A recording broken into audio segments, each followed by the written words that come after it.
Le film devait être au départ un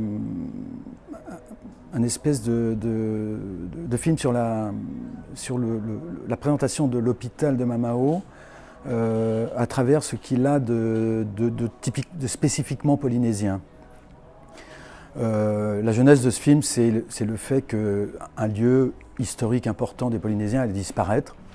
Donc, il m'est apparu important, en dehors d'autres considérations personnelles, mais important d'en parler.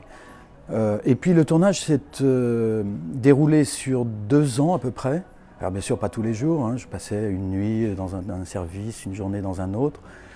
Et puis ça a un petit peu évolué en fonction du tournage. Et puis d'abord il ne se passe pas toujours ce qu'on pense qu'il va se passer, enfin, etc. Donc du coup le film a un petit peu évolué.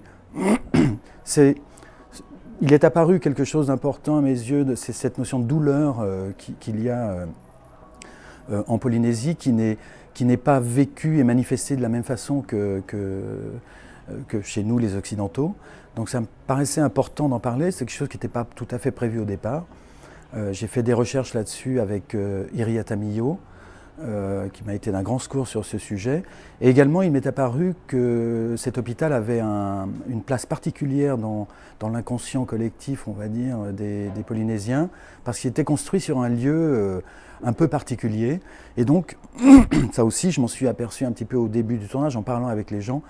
Et donc, j'ai creusé, également avec Iriata Millo, j'ai creusé cet aspect des choses qui est assez présent dans le début du film. Et ensuite, le film est un voyage dans ce lieu qui allait disparaître à travers différents services, dans ce qu'il avait de spécifiquement polynésien,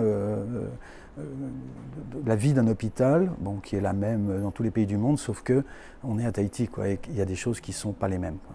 Donc voilà un petit peu la genèse. Et puis le deuxième sujet sous-jacent, où il y a juste une phrase qui en parle, mais je voudrais qu'à la fin du film on ait cette sensation, c'est un hommage assez respectueux aux gens qui font ces métiers de la santé, qui méritent notre respect, parce que c'est un métier qui est difficile. Ils trimballent beaucoup de choses, même chez eux quand ils rentrent le soir.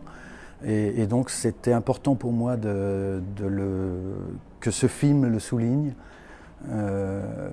même s'il y a des imbéciles partout, même parmi les gens qui font ce métier, mais ils font une activité qui est quand même, à mes yeux, nettement plus importante que celle d'une star du football ou d'un trader, quoi, qui pourtant sont, eux, très très bien payés.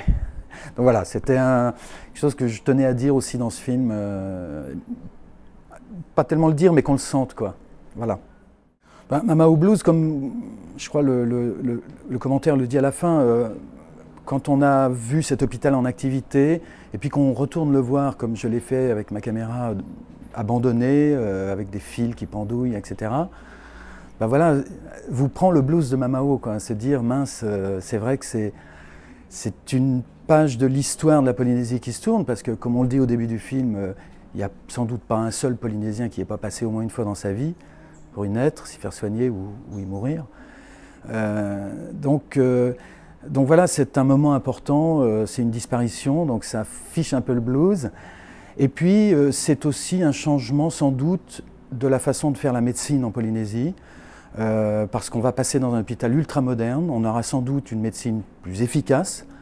En revanche, on va sûrement y perdre sur le plan humain et sur le plan de la proximité.